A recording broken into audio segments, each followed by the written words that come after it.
Welcome to Philippine-Canadian Inquirer's Daily News Roundup, brought to you by CanadianInquirer.net, your only Filipino-Canadian daily news portal.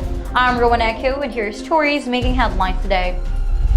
Chinese government donates 1.15 billion pesos for Marawi. As a manifestation of China's alliance with the Philippines, its government has offered a donation worth 1.15 billion pesos to help rebuild Marawi City. Chinese Premier Li Keqiang announced on Wednesday, quote, "The Chinese government will provide 150 million renminbi yuan of grants for the rebuilding and improvement of livelihood in Marawi to demonstrate the support of the Chinese people," unquote. Li said that China believes in the leadership of Duterte, adding, quote, "We have full confidence that under your leadership, Mr. President, and the leadership of your government, the rebuilding of Marawi will be completed in a very early date, and the local people will embrace even better life," unquote.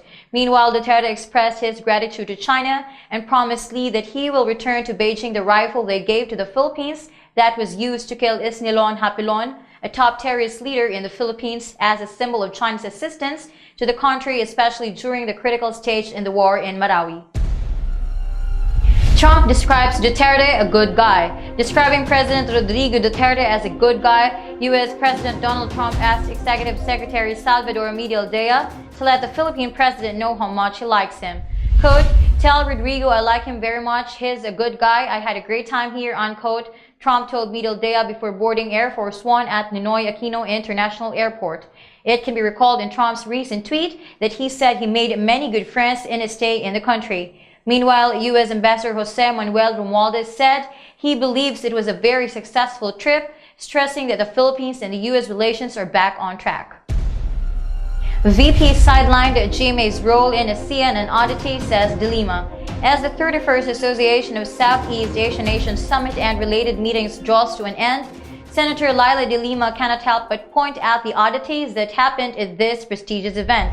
De Lima, in a statement on Wednesday, said that the 3 days of having different world leaders discuss relations and issues in Manila had several oddities, which included leaving out Vice President Leni Robredo, giving a role to former President Gloria Macapagal Arroyo, and inviting staunch supporter of President Rodrigo Duterte and blogger Sas Sasot.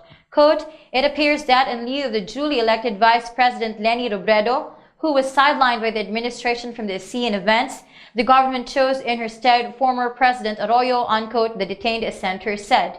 De Lima stated that only Department of Foreign Affairs Secretary Alan Peter Cayetano and other officers could fathom the reasons for this. The curious role given to GMA that De Lima was referring to was that of hosting ASEAN delegates in the absence of Duterte. This included Cambodian Prime Minister Hun Sen and Myanmar State Councilor Aung San Suu Kyi.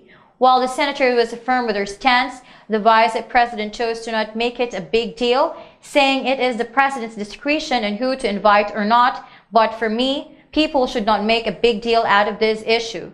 Robredo was, however, invited to the opening and closing ceremonies of the ASEAN summit. She also delivered the closing keynote speech of the Abbeys on November 14.